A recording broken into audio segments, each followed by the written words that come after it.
நானே கேட்டிருக்கேன், உனக்கு வந்து தோணலையா அந்த மாதிரி எல்லாம் பேசுவாங்களே பொண்டாட்டி அவங்க கூட ஆடுறா அந்த மாதிரி ஒன்று சொன்னால் நான் என்ன நினைப்பேன். அந்த மாதிரி ஒரு இதை என்னால் ஏற்றுக்கவே முடியல. அப்படி சொல்லியிருந்தா எனக்கு பிடிச்சிருக்கா ஆடுறதுல என்னதான் தப்பு அப்படி சொல்லிட்டுலாம் கன்வின்ஸ் பண்ணுவேன். எவ்வளோ வயசுமா உங்களுக்கு ஆக்சுவலாக கல்யாணம் ஆகும்போது? 15 முடிஞ்சு 16க்கு மறுநாளே மேரேஜ். குழந்தை பிறந்து 1 வயசு இப்போ தான் ஆச்சு. ரிட்டன் ஆப்ரேஷன் பண்ணி இப்போ அந்த புண்ணு ஆறாமல் இருக்கும் அப்படிலாம் சொல்லும் போது எனக்கு அப்படியே நடுங்குது கை கால்லாம்.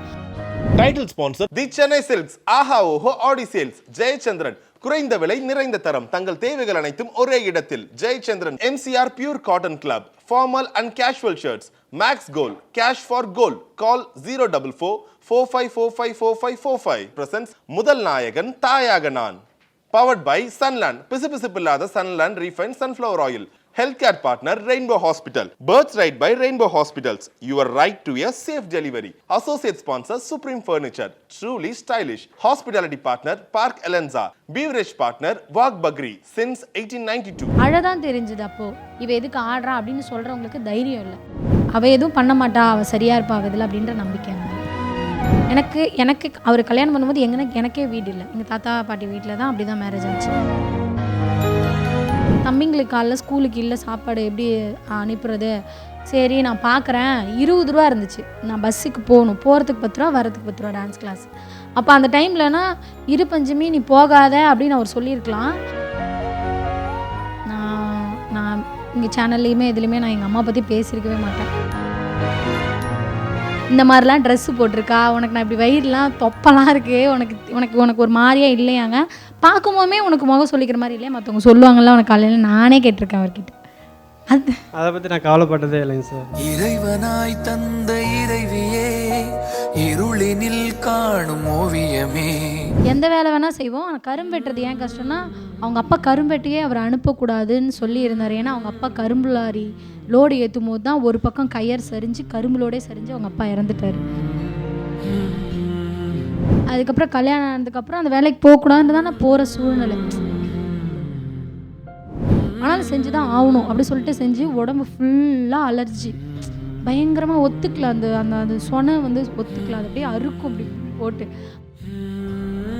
எங்கள் அப்பா அப்படி இருக்கும்போது அது மட்டும் நான் ரொம்ப சின்ன வயசுலேருந்து பார்த்துருக்கேன். எங்கள் அப்பா அம்மா பிரிஞ்சதுக்கு எல்லாமே அந்த ஒரு குடி தான் காரணம். பணத்தால் ஏற்பட்ட ஒரு கஷ்டமோ அவமானமோ அதை தாண்டி வந்திருக்கீங்களா? ஐயோ அதெல்லாம் நிறைய என்ன இப்போ அந்த கட்டம் தான் நடந்துகிட்டு இருக்கு. So and it's time to welcome பஞ்சமி அவர்கள். எஸ் வணக்கம். உங்களை மற்ற விஷயத்துக்காக செலிப்ரேட் பண்ணியிருப்பாங்க, உங்களோட டான்ஸ்க்காக இருக்கட்டும், ஸ்கில்க்காக இருக்கட்டும், எல்லாத்தையும் தாண்டி ஒரு தாயா உங்களை இன்னைக்கு செலிப்ரேட் பண்றதுல எங்களுக்கு இன்னொரு பெரிய ஒரு சந்தோஷமா இருக்கு. ஏன்னா பொதுவா பெண்கள் சொல்லுவாங்கல்ல, கல்யாணம் ஆயிட்டா அவ்வளவுதான் என்னோட கனவு வாழ்க்கை முடிஞ்சிருச்சு, குழந்தை பெற்றுட்டா அவ்வளவுதான் முடிஞ்சிருச்சு, இனிமேல் அவங்களுக்காக தான் என் வாழ்க்கை. இப்படி சொல்ற இந்த உலகத்துல 3 குழந்தைகளுக்கு தாயாக இருந்து இன்னைக்கு உங்களோட லட்சியத்தை நோக்கி ஒரு பெரிய ஒரு ஓட்டம் ஓடிட்டு இருக்கீங்க. ஸோ இந்த ஒரு வெற்றி உங்களுக்கு எவ்வளோ ஒரு பெரும் சந்தோஷத்தை கொடுக்குது, உங்களுக்கும் சரி உங்கள் குடும்பத்துக்கும் சரி? சந்தோஷமாக, ரொம்ப சந்தோஷமாக இருக்குது. நான் எதில் ரொம்ப சந்தோஷமானா, நீங்கள் சொல்கிற மாதிரி அம்மாவா 3மே பசங்கன்னும் போது நான் சின்ன வயசுலேருந்து வந்த எப்படி நம்ம ஒரு வெளியில் போனால் எப்படி எல்லாரோடையும் பழகணும். நான் வந்து கேர்ள்ஸ் ஸ்கூல்லே தான் படித்தேன். அப்போ வரும்போது எனக்கு பாய்ஸ் கிட்ட பெருசாக எப்படி பேசணும் எதுவுமே தெரியாது. ஆனால் மற்ற ஆண்களை பற்றி இப்படிதான்ற ஒரு எண்ணம் நமக்கு சின்ன வயசுலேருந்தே அப்படியே வளர்த்துட்டே வருவாங்க. அந்த மாதிரி நான் இருக்கும்போது எனக்கு 3 பையனாக இருக்கும்போது அப்போ ஏன் பசங்களை நினச்சிடக்கூடாது, அப்போ அதுக்கு ஒரு முன்னோடியாக ஒரு நல்ல அம்மாவாக நாம் அவங்கள வளர்த்து கொண்டு வரணும். அதுக்கு நம்ம சரியாக இருக்கணும், நம்ம வாழ்க்கையை அவங்க பார்க்கணும். அம்மா எப்படி இருக்காங்க, அம்மா ஒரு பொண்ணாக இருந்து எப்படி இருக்காங்க, இத்தனை நாள் அப்பா விட்டுட்டு இருக்காங்க, இப்போ இருக்காங்க, அப்பா விட்டுட்டு இருந்தாலும் அப்பா நம்மளை எப்படி பார்த்துக்கிறாங்க அம்மா இல்லைனாலும் அப்படின்றத அவங்க தெரிஞ்சுக்கணும். சின்ன வயசுலேருந்து பார்த்துட்டு வரணும். அப்போ தான் அவங்க வாழ்க்கைக்கு அது பின்னாடி யூஸ்ஃபுல்லாக இருக்கணும். புரிஞ்சுக்கிறாங்களா பசங்க? கேட்குறாங்களா என்னம்மா ஆனவனா போயிடுறம்மா? இல்லை அப்படி இல்லைங்க. எப்போம்மா வருவேன் சின்னவன் மட்டும் கேட்பான். அவங்க 2 பேர்த்துக்கு தெரியும், பெரியவனுக்கும் நடுலவனுக்கும் தெரியும் அம்மா எங்கள் மாதிரி டான்ஸ் பண்ணிட்டு இருக்காங்கன்னு. சின்னவன் மட்டும் தான் எப்போ ஃபோன் பண்ணாலும் எங்கே இருக்க எப்போ வருவா அதான் ஃபஸ்ட்டு கேட்பான்.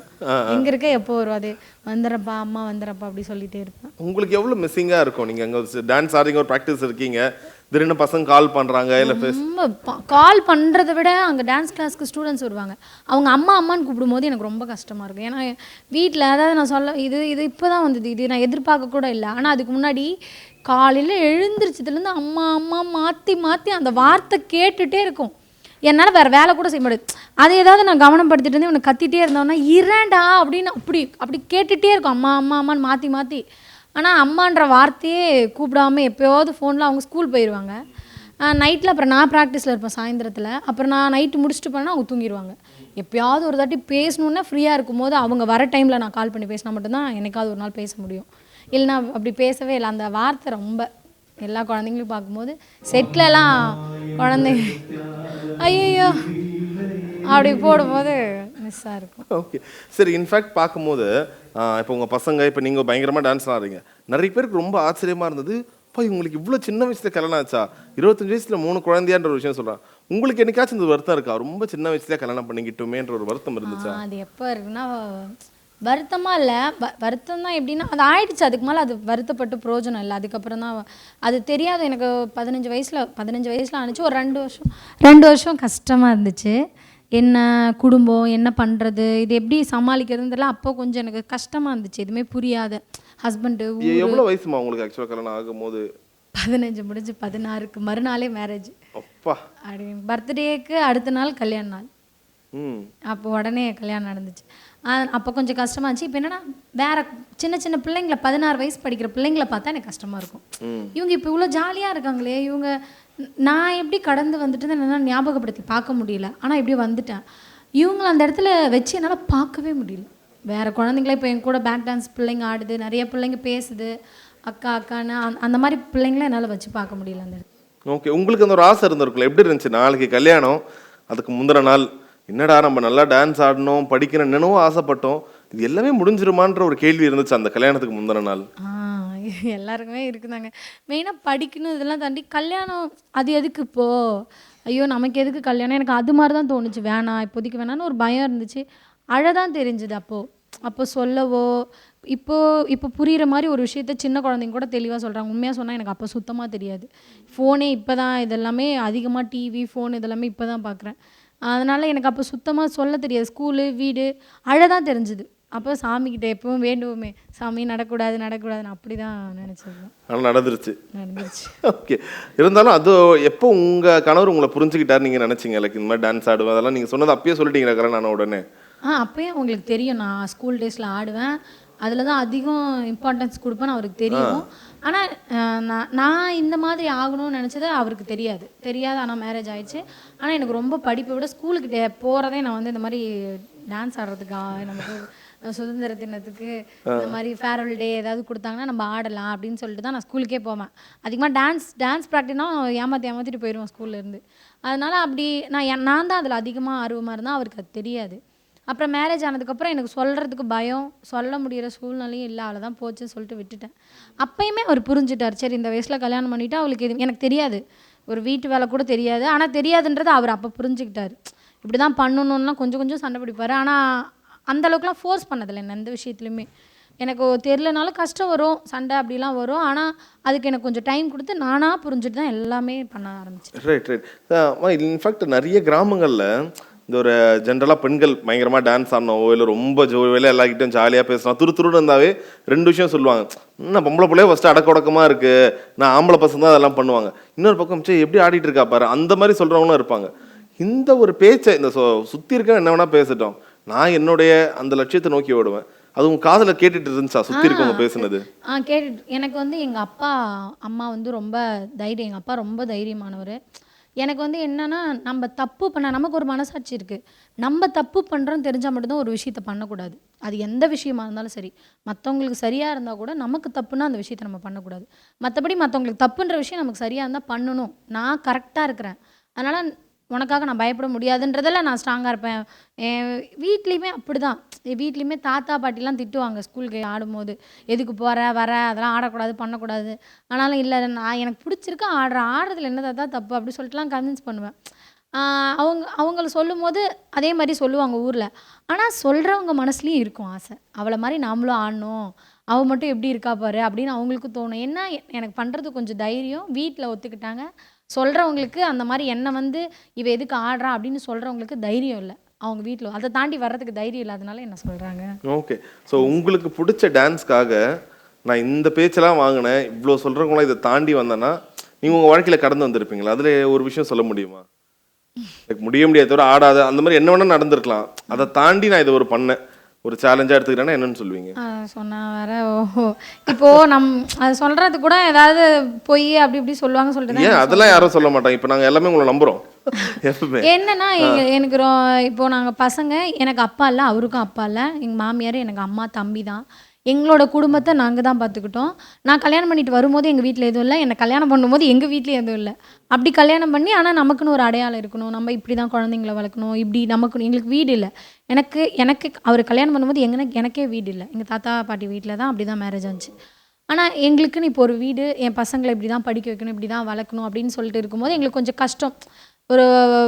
கொஞ்சம் அது என்ன சொல்வீங்களே, ஃபினான்ஷியலாக. ஆமாம், ஃபினான்ஷியலாக ரொம்ப அப்போ நெருக்கடியாக இருந்துச்சு. அப்போ வந்து நாங்கள் விவசாயம் பண்ணிட்டு இருந்தோம். விவசாயம் வந்து நம்ம எப்படி நம்பினாலும் அதோட இயற்கையோட மாற்றத்தை அது என்ன நினைக்குதோ அதுதான் நமக்கு கொடுக்கும். நம்ம நினைக்கிற நேரத்துக்கு இப்போ வரமாட்டேங்குது. அப்படிங்கும்போது அப்போ கஷ்டமாக இருக்கும்போது அவர் என்னை போவேணான்ற சூழ்நிலை, எனக்கு டான்ஸ் கிளாஸ் போவேணா, இதுக்கு மேலே எதுக்கு போய்கிட்டு அப்படி சொல்லிட்டு. எப்படின்னா சாப்பாட்டுக்கே ரொம்ப கஷ்டம். சாப்பாட்டுக்கே கஷ்டம்னா நம்ம அரிசி வாங்குவோம் தான், ஆனால் திடீர்னு ஒரு நாள் தீந்து போன அன்னைக்கு உடனே வாங்குறதுக்கு அந்த சூழ்நிலை ஏற்படாது இல்லையா? அந்த மாதிரி இருக்கும்போது கூட சரி தம்பிங்களுக்கு காலைல ஸ்கூலுக்கு இல்லை சாப்பாடு எப்படி அனுப்புறது, சரி நான் பார்க்குறேன். 20 ரூபா இருந்துச்சு, நான் பஸ்ஸுக்கு போகிறதுக்கு 10 ரூபா, வரதுக்கு 10 ரூபா டான்ஸ் கிளாஸ். அப்போ அந்த டைம்லனா இரு பஞ்சமி நீ போகாத அப்படின்னு அவர் சொல்லியிருக்கலாம். ஆனால் அந்த டைமில் சரி இந்தா 20 ரூபா, 5 ரூபா 4 காயின் எனக்கு கொடுத்து நீ டான்ஸ் கிளாஸ் போயிட்டு வா, நான் நைட்டு பார்க்குறேன், அரிசி வாங்கிக்கலாம் அப்படி சொல்லிட்டு போனார். பயங்கரமாக இருக்குது உங்களுடைய ஸ்டோரி கேட்கும் போது. சரி, இன்ஃபேக்ட் இப்போ உங்களை ஒரு பெரிய தாயாக நாங்கள் கொண்டாடிட்டு இருக்கோம். அப்படி பார்க்கும்போது உங்கள் அம்மா வந்து எந்த அளவுக்கு உங்களை வளர்க்க அந்த ஒரு கஷ்டப்பட்டுட்டு இருந்தாங்க. நான் அப்பா இல்லாமன்னு சொல்லும் போது அவங்களும் ஒரு சிங்கிள் பேரண்ட்டாக தான் உங்களை பயங்கரமாக எதுவும் பண்ணியிருப்பாங்க. ஸோ அந்த ஒரு கஷ்டத்தை பார்க்கும்போது உங்களுக்கு எப்படி இருந்துச்சு? எங்கள் அம்மா பட்ட கஷ்டம் ஃபியூச்சரில் நான் பற்றக்கூடாதுன்னு உங்கள் மனசு ரொம்ப ஆழமாக பதிஞ்ச விஷயம் என்னம்மா? ஆழமாக பதிஞ்ச விஷயம் என்னென்னா, ஒரு பொண்ணாக வந்து வெளியில் வந்து அவங்களோட மேல் பார்வையை மட்டும் பார்த்துட்டு நிறைய பேசுவாங்க. அது அந்த மாதிரி எங்கள் அம்மாவுக்கு நிறைய என்னை சின்ன வயசுலேருந்து நான் இப்படி தைரியமாக இருக்கிறதுக்குமே எங்கள் அம்மா தான் காரணம். நான் இந்த அளவுக்கு ஆனா என் குடும்பம் தான் காரணம். நான் வெளியில் மற்றவங்கள பார்த்தோ வளர்ந்தோ அப்படி பண்ணல. என் குடும்பத்தில் எது நடக்குது, எது நடக்கலை, எது நல்லது, எது கெட்டது, அதை பார்த்து நம்ம இதை பண்ணிடக்கூடாது, இவங்க சொல்கிற மாதிரி நடந்துடக்கூடாதுன்னு சொல்லி தான் என் குடும்பம் இப்படி வந்தது. எங்கள் அம்மா ரொம்பவே தைரியமாக இருப்பாங்க. நான் இந்த மாதிரிலாம் இருக்கணும்னு அவங்களுக்கு ஆசை. நான் ரொம்ப சின்ன வயசில் நான் என் பசங்களுக்கு பர்த்டே கூட நான் கொண்டாட மாட்டேன். ஆனால் எங்கள் அம்மா தனியாக இருந்து எங்களுக்கு நகையை வச்சு ட்ரெஸ் எடுக்கணும், ஒரு பர்த்டே கூட தவறாமலாம் எங்கள் அம்மா பண்ணியிருக்காங்க. ஆனால் இன்றைக்கி நான் ஒரு அம்மாவாக 3 பேத்துக்கு அதை செய்யும் போது எவ்வளோ கஷ்டம், எவ்வளோ நெருக்கடி. நம்ம ஒரு மாதத்துக்கு முன்னாடி சரி அடுத்த மாதம் வருது, பிள்ளைக்கு ஏதாவது ட்ரெஸ் எடுக்கலாம், ஏதோ ஒரு கேக் வாங்கலாம்னு நினச்சா அந்த அன்னத்தன்னைக்கு என்ன சூழ்நிலை நடக்குதுன்னு அப்போ அதை நம்மளால் இது பண்ண முடியல, சமாளிக்க முடியல. அப்போது எங்களுக்கு விவரம் தெரிகிற வரைக்கும் எங்கள் அம்மா அதை பண்ணிட்டு வராங்க. எங்களுக்கு வந்து அப்பா இல்லாத குறை வைக்கக்கூடாது அப்படி சொல்லிட்டு எங்கள் அம்மா நிறைய செய்வாங்க. ஸ்கூலில் நோட்ஸ்ன்னு சொல்லுவாங்க தெரியுங்களா, புக்கு. எனக்கு அது வாங்குறதுக்கு ரொம்ப கஷ்டமாக இருக்கும். நான் படிக்கும்போது நான் போய் யாருக்கிட்டையும் நோட்ஸ் வாங்கக்கூடாது அப்படி சொல்லிட்டு எங்கள் அம்மா எப்பவுமே சொல்லுவாங்க, ஸ்கூலில் என்ன நோட்டு என்ன புக்கு சொல்கிறாங்கன்னு எழுதி வாங்கிட்டு வா. ரொம்ப கஷ்டப்பட்டுருக்காங்க. அவங்களுக்கு 3 ஆப்ரேஷன் பண்ணியிருக்காங்க. ஆனால் அதோடையும் அழுது எங்ககிட்ட தான் அழுவாங்க. நான் தான் பெரிய பொண்ணு, என்கிட்ட தான் அழுவாங்க. நிறைய அழுது அவங்க அழுது எங்களுக்கு எல்லாமே வாங்கிட்டு வரணும். ஒரு அப்பா இல்லாத குறைய நம்ம பிள்ளைங்களுக்கு காட்டக்கூடாதுன்னு எல்லாமே பண்ணுறதை நான் கண் கூட பார்த்துருக்கேன். அப்படி பார்த்துட்டு வரும்போது அவங்க வந்து ஜட்ஜ்மெண்ட் பண்ணுவாங்க, அவள் இப்படி தான். எங்கள் அம்மா இப்போ ஒரு வேலை செய்கிறாங்கன்னா எங்கள் அம்மா என்னை விட அவங்கள நல்லா பார்த்துப்பாங்க. அதாவது என்னன்னா, நான் ஒரு அம்மாவை என்னை அதிகமாக கேர் பண்ணிக்க மாட்டேன். எப்போதாலும் தலை சீவ மாட்டேன், மூஞ்சி கழுவுவேன், குளிச்சுட்டு வரதோட சரி, ஒரு இடம் மேக்கப் அப்படி பண்ண மாட்டேன். நான் எப்பயும் அப்படியே சிண்டு கட்டிகிட்டே போவேன், காட்டுக்கு வருவேன். ஆனால் அவங்க நல்லா அவங்கள பார்த்துப்பாங்க. ஆனால் அப்படி தான் அம்மா நீட்டாகவே இருப்பாங்க. அவங்க வந்து ஸ்கூலில் வேலை செஞ்சாங்க கண்ட்ரக்டராக, எல்லா வேலைக்குமே போயிருக்காங்க. ஆனால் அவங்க அந்த வேலைக்கு எப்படி போகணுமோ அதை கரெக்டாக பண்ணுவாங்க. அதை நான் சின்ன வயசுலேருந்து பார்த்துருக்கேன். இப்போ உங்களுடைய அம்மா எவ்வளோ பெருமையாக ஃபீல் பண்ணுறாங்க, ஊரே என் பொண்ணை பற்றி பேசுது. ஆமாம், நான் இதில் சொன்னால் நான் இப்போ தான் எங்கள் அம்மா பற்றி பேசுகிறேன். அதே அவங்களுக்கு கஷ்டம்தான். நான் இங்கே சேனல்லையுமே எதுலேயுமே நான் எங்கள் அம்மா பற்றி பேசியிருக்கவே மாட்டேன். அவங்களுக்கு ரொம்ப பெருமை தான். ஆனாலும் இருந்தாலும் இப்போ தான் அவங்க வருத்தப்படுறாங்க, நம்ம கல்யாணம் பண்ணி கொடுத்துட்டோமே, இப்போவே இவ இந்த அளவுக்கு இருக்கா, ஒரு கொஞ்ச நாள் வேணால் நம்ம பொறுத்துருக்கலாம். ஆனால் இப்போ நினைக்கிறது அது எப்படி. ஆனால் அப்போதைக்கும் அவங்களுக்கு ஒரு அம்மாவாக என்னை நினச்சி பயந்தது அவங்களுக்கு அப்போ சரிதான். ஆனால் அதையும் நான் தாண்டி எப்படியோ வந்துட்டேன். அதனால் அவங்களுக்கு ரொம்ப சந்தோஷமாக தான் இருக்குது. எப்படி இருந்தாலும் அவள் எதுவும் பண்ண மாட்டா, அவள் சரியாக இருப்பா அவள் இதில் அப்படின்ற நம்பிக்கை மேலே. சூப்பர். ஸோ உங்களுக்கு கிடைச்ச ஹஸ்பண்ட் எவ்வளோ லக்கி நீங்கள் நினைக்கிறீங்க? நான் ரொம்ப ரொம்ப லக்கிங்க. அது எப்படின்னா எனக்கு தெரியல. ஆக்சுவலாக இவ்வளோ நாள் வெளியில் வராதனால எனக்கு தெரியல. சண்டைலாம் வரும், ஆனால் அதை தாண்டி நமக்கு ஒரு விஷயம் பிடிச்சிருக்கு அப்படின்னு சொல்கிற விஷயத்த வந்து செய்யாதன்னு சொல்கிறது ரொம்ப கஷ்டம். அதை அடுத்தவங்கள்ட்ட கேட்கும்போது நான் நினச்சி பார்க்குறேன், இப்போ எனக்கு எவ்வளோ விஷயம் இப்போது இந்த மாதிரி ட்ரெஸ் பண்ணுறதாகட்டும், ஒரு விஷயத்துக்கு போகிறது, நான் இங்கே போகிறேன் இதை பண்ணுறேன்னா அவர் அதுக்கு மறுப்பு சொன்னதே கிடையாது எப்பயுமே. அந்த மாதிரி ஒன்று சொன்னால் நான் என்ன நினைப்பேன், அந்த மாதிரி ஒரு இதை என்னால் ஏற்றுக்கவே முடியல. அப்படி சொல்லியிருந்தா அந்த இடத்த எப்படி நம்ம சமாளிக்கிறது, இல்லை நான் பண்ணுவேன்றதை அவங்களுக்கு எப்படி சொல்கிறது அப்படின்றது என்னால் நினச்சி கூட பார்க்க முடியல. அப்படி இருக்கிறவங்கள பார்த்து எனக்கு ரொம்ப கஷ்டமாக இருக்குது. ஓகே ஓகே சரி அப்பா, இந்த ஒரு மொமெண்ட்ல நீங்களே கூப்பிடலாமே உங்க கணவரையும் அப்படி மேடை கூப்பிட்டா இன்னும் சூப்பராக இருக்கும்னு நினைக்கிறேன். வாங்க. ஹலோ சார், வணக்கம். சார் வணக்கம் சார். ஸோ சொல்லுவாங்கள்ல, ஊரெல்லாம் பஞ்சமி புருஷன் மாதிரி எனக்கு ஒரு புருஷன் இல்லாமல் போயிட்டான்ன்ற அளவுக்கு நிறைய பெண்கள் ஃபீல் பண்ணுறாங்க. ஏன்னா நிறைய பேரோட திறமை ஏதாச்சும் சொன்னால் கூட அதை அடக்கி உனக்கு என்ன எல்லாம் தெரியுமா, இப்போ இது பண்ணி என்ன பண்ண போகிற, வீட்டை பாரு, பசங்களை பாரு, இப்படி சொல்கிற கணவர்களுக்கு மத்தியில் உனக்குன்னு ஒரு கனவு இருக்குது, உனக்குன்னு ஒரு திறமை இருக்குது, அதை நோக்கி நீ வெற்றிகரமாக ஓடுன்னு சொல்கிற கணவர்கள் இங்கே மிக சொற்பமாக தான் இருக்கிறாங்க. ஸோ அப்படிப்பட்ட கணவர் லிஸ்ட்டில் நீங்கள் வந்து இப்போ ஒரு முதல் இடத்துல இருக்கீங்க. ஸோ அதுக்கே ஒரு மிகப்பெரிய வாழ்த்துக்கள். ஸோ இவங்க சொல்லும் போதே உங்கள் முகத்தில் அவ்வளோ ஒரு சந்தோஷம். ஸோ என் கணவர்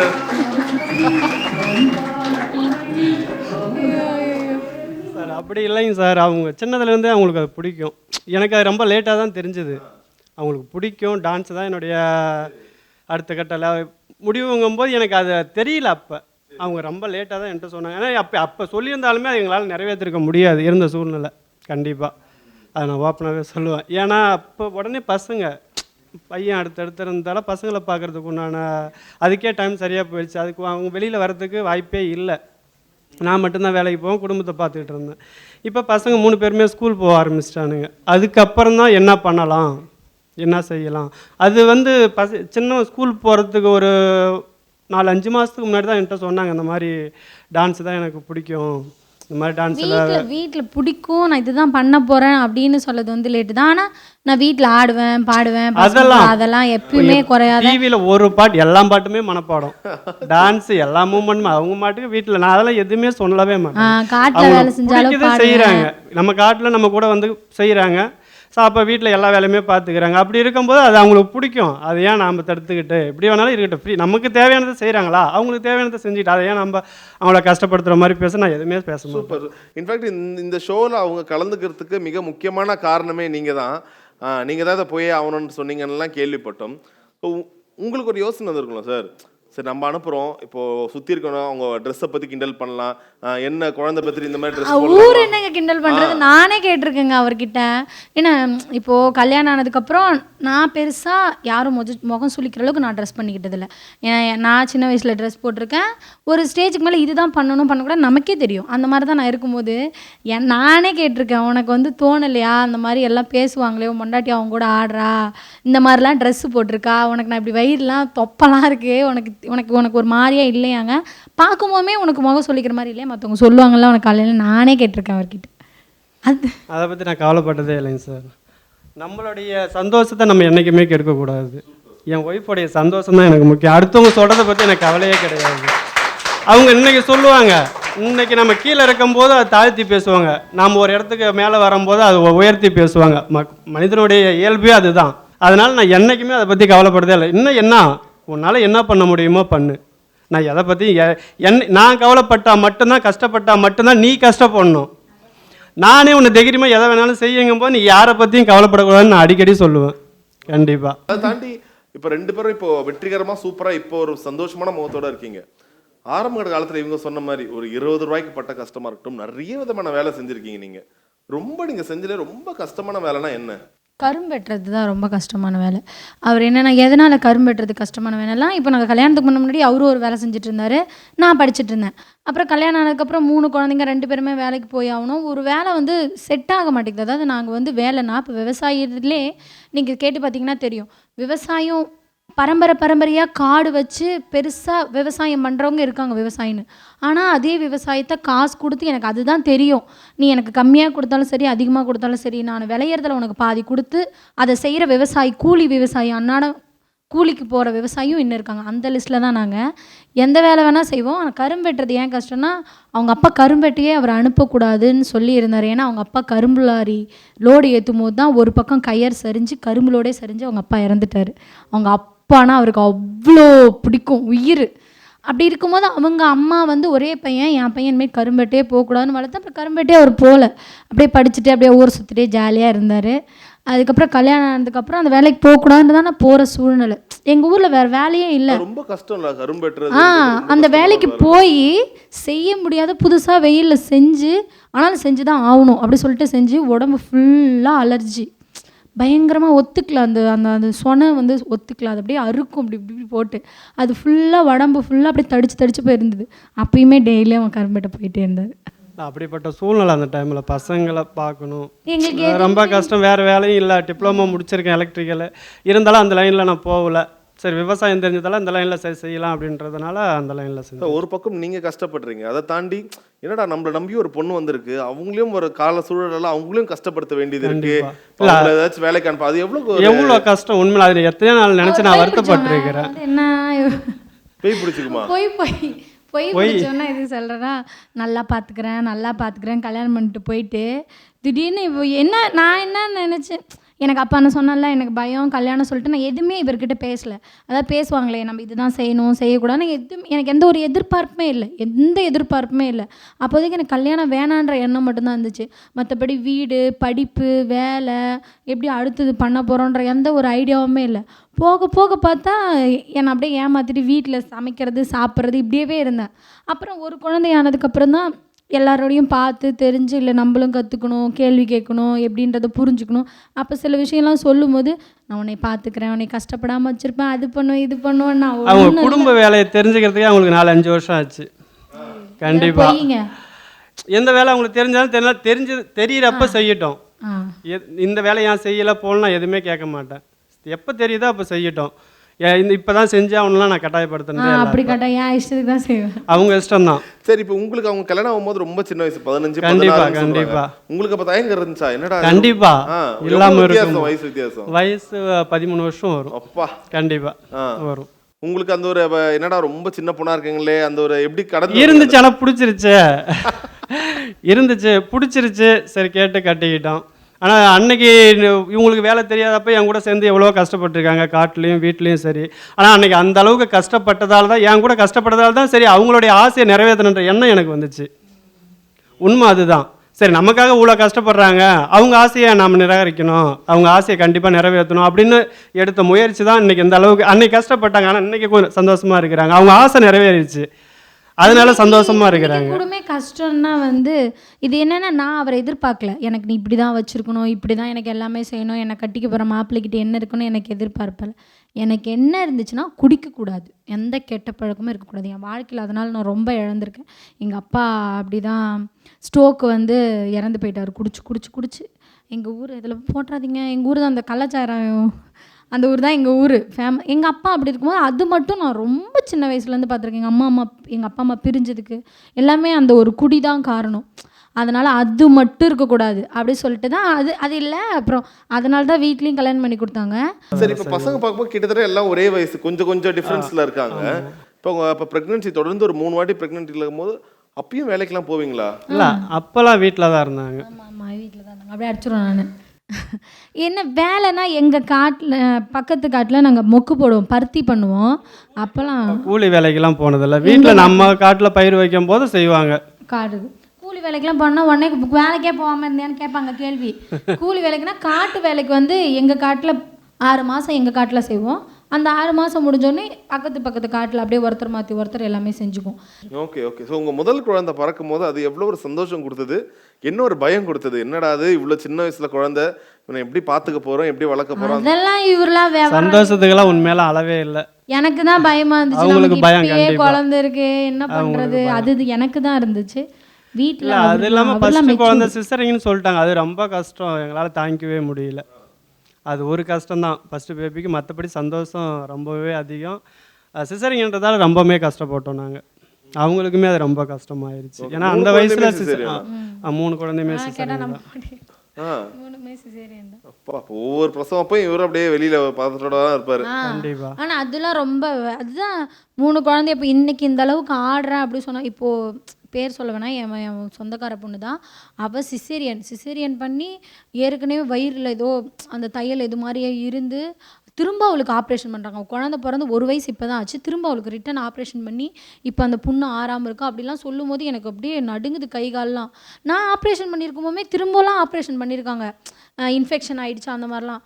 அப்போ எனக்கு எனக்கு நான் இந்த அளவுக்கு ஆடுறேன்னா எங்கள் அம்மா தான் சொன்னேம்மா என்னை மன்னிச்சிருமா ப்ளீஸ்மா, நான் வந்து 3 குழந்தையுமே பெற்று இன்றைக்கி ஆடுறேன் பார்த்தீங்களா, இத்தனை ரவுண்டு நான் தாண்டி வந்திருக்கேன், எனக்கு இன்ன வரைக்கும் எதுவும் ஆகலைன்னா எங்கள் அம்மா தான் காரணம், எங்கள் அம்மாவை இவரு தான் காரணம். யாரையுமே எதிர்பார்த்தது கிடையாது. செக்கப்புக்கு நீ வந்தால் தான் நான் போவேன். எவ்வளோ காட்டு வேலை இருந்தாலும் எவ்வளோ இது இருந்தாலும் என்னை செக்கப் கூட்டிகிட்டு போவார் கரெக்டாக. இதை தாண்டி உங்கள் வாழ்க்கையில் இந்த பணத்தால் ஏற்பட்ட ஒரு கஷ்டமோ அவமானமோ அதை தாண்டி வந்திருக்கீங்களா? ஐயோ அதெல்லாம் நிறைய என்ன கண்டிப்பாக வந்திருக்கும். இப்போ அந்த கட்டம் தான் நடந்துக்கிட்டு இருக்கு. இது நாள் வரலையும் இல்லை, இப்போ 2-3 பசங்க பிறக்கிற வரலையுமே கிடையாது. இப்போ அதுக்கப்புறம் இப்போ தான் அந்த சூழ்நிலை நடந்துகிட்டு இருக்கு. இப்போ ஒரு 2-3 வருஷமாக அந்த சூழ்நிலை எவ்வளவோ அசிங்கப்பட்டு. ஏன்னா இப்போ ஒருத்தவங்கள்ட்ட நம்ம வாங்குகிறோம், அந்த டைமுக்கு அவங்க கேட்குற டைமுக்கு நம்மளால் கொடுக்க முடியலங்கும் போது அவங்க என்ன பேசுவாங்கன்றது எல்லாருக்குமே தெரியும். இப்போ அப்படிப்பட்ட ஒரு சூழ்நிலை தான் போயிட்டுருக்கு. அதை தாண்டி மீண்டும் வந்துருவோம். ஆனால் இருந்தாலுமே அது கஷ்டம் தானே, அவங்களுக்குமே அது கஷ்டம், நமக்குமே அது கஷ்டம். ஏன்னா அவங்க நம்மளை நம்பி கொடுத்தாங்க, அவங்க சொன்ன டைமுக்கு நம்மளால கொடுக்க முடியலங்கும் போது அவங்களுக்கும் அது கஷ்டமாக தானே இருக்கும். ஏன்னா அவனை நம்பி கொடுத்தோம், இப்படி பண்ணிட்டான் அப்படின்றது கஷ்டம் தான். ஒரு பயிரில் 10 ரூபா லாபம் வருதுன்ட்டு எடுத்து என்ன சரி இன்னும் அடுத்தது எக்ஸ்ட்ரா நம்ம பண்ணலாம் அப்படின்ட்டு அடுத்த பயிரில் போடும்போது அது நமக்கு நம்ம எதிர்பார்த்த லாபத்தை கொடுக்கல, அதனாலே நட்டமாயிருது. அதுக்கு வாங்கின இடத்துல நம்ம கரெக்டான டைமுக்கு கொடுக்க முடியல. அதனால் அது ரொம்பவுமே அது அந்த மாதிரி வார்த்தைகள் கேட்டுட்டு இருக்கிறோம். ஆனால் கண்டிப்பாக அதில் வந்து மீண்டும் வந்துடும். சூப்பர். ஸோ ரொம்ப சமீபத்தில் சூரிய அண்ணன் அவங்க அந்த ஒரு காது குத்து விழா வந்து ரொம்ப விமர்சையாக எல்லா இடத்துலையும் பேசப்பட்டுச்சு. உங்களுக்கு அது ஒரு பக்கம் ஒரு கஷ்டமாக இருந்துச்சா? என்னடா அது ஒரு பண சூழலால் பசங்களுக்கு அந்த காது குத்து கூட தள்ளி போகுது, கரெக்டாக அது ஒரு பெருசாக பண்ண முடியல, அந்த ஒரு வருத்தம் எவ்வளோ இருந்துச்சு அந்த டைமில்? இருந்துச்சு. ஏன்னா நாங்கள் மேரேஜே அந்த அளவுக்கு நாங்கள் எதிர்பார்த்த மாதிரி ஆசை உள்ளக்குள்ளே இருந்துச்சு, பெருசாக பண்ணணும்னா அதுக்கு உண்டான சூழ்நிலை அமையலை. அதனால் சரி எங்களால் அது பண்ண முடியல, சிம்பிளாக பண்ணிக்கிட்டோம். சரி நம்ம பசங்க காது குத்து அதுக்கப்புறம் தேவை எதுவுமே இல்லை. சரி நம்ம பசங்க காது குத்தே நம்ம நல்லா பண்ணணும் அப்படின்னு நாங்கள் 2 பேருமே அதை பற்றி அதிகமாக பேசியிருக்கோம். 1 வருஷம் 2 வருஷம் முன்ன பண்ண ஆனாலும் பரவாயில்ல, ஆனால் காது குத்து நல்லபடியாக பண்ணணும் கிராண்டா அப்படின்ற ஆசை எங்களுக்குள்ளே இருந்துச்சு. ஆனால் அந்த ஆசையை சூரி சார் இந்த அளவுக்கு பண்ணுவார்னு நாங்கள் எதிர்பார்க்கல. அது எவ்வளோ பெரிய சந்தோஷமாக இருக்குது எங்களுக்கு. ஏன்னா நாங்களே நினச்சி பார்க்கல இப்படி இந்த மாதிரி ஒரு சேனலுக்குள்ளே போவோம், இந்த மாதிரிலாம் நடக்கும், நம்ம பசங்களுக்கு இப்படி நடக்கும்ன்றதை நாங்கள் எதிர்பார்த்ததே கிடையாது. ஆனால் எதிர்பார்க்காத நாம் நினைக்காத நேரம் நடக்கிறது அது அதை விட சந்தோஷம். இப்போ பாருங்கள் 10 வருஷமாக எங்கள் வீட்டில் எதுவுமே நடக்கலை, ஆனால் என் பசங்களோட காது குத்து தான் ஒன்றே எனக்கு பொம்பளை பிள்ளையும் இல்லை, ஏஜ் அட்டன் பண்ணுறது அந்த மாதிரி ஏதாவது பண்ணலானாலும் இல்லை. அப்போ அதை மட்டும் நம்ம பொறுத்து பண்ணாலும் நல்லபடியாக பண்ணணும் அப்படின்னு சொல்லிட்டு அப்படியே தள்ளி வச்சுட்டே இருந்தோம். ஆனால் பண்ணுற சூழ்நிலை இல்லை. அப்படிங்கும்போது அண்ணா அதை பண்ணினது ரொம்ப சந்தோஷம். என் தம்பியும் கூப்பிட்டு இல்லை அவன் தான் பண்ணணும் அப்படின்னு சொல்லி பண்ணினது ரொம்ப சந்தோஷம். அது நினச்சி பார்க்காத ஒன்று. சூரியண்ணனுக்கு ரொம்ப ரொம்ப நன்றி. டைட்டில் ஸ்பான்சர் தி சென்னை சில்க்ஸ், ஆஹா ஓஹோ ஆடி சேல்ஸ், ஜெயச்சந்திரன், குறைந்த விலை நிறைந்த தரம், தங்கள் தேவைகள் அனைத்தும் ஒரே இடத்தில். Jayachandran, MCR pure cotton club, formal and casual shirts, max gold, cash for gold, call 04445454545. Presents முதல் நாயகன் தாயாக நான். Powered by Sunland, பிசுபிசுப்பில்லாத Sunland Refined Sunflower Oil. Healthcare partner Rainbow Hospital. Births Right by Rainbow Hospitals. Your right to a safe delivery. Associate sponsor Supreme Furniture. Truly stylish. Hospitality partner Park Elenza. Beverage partner Wag Bagri since 1892.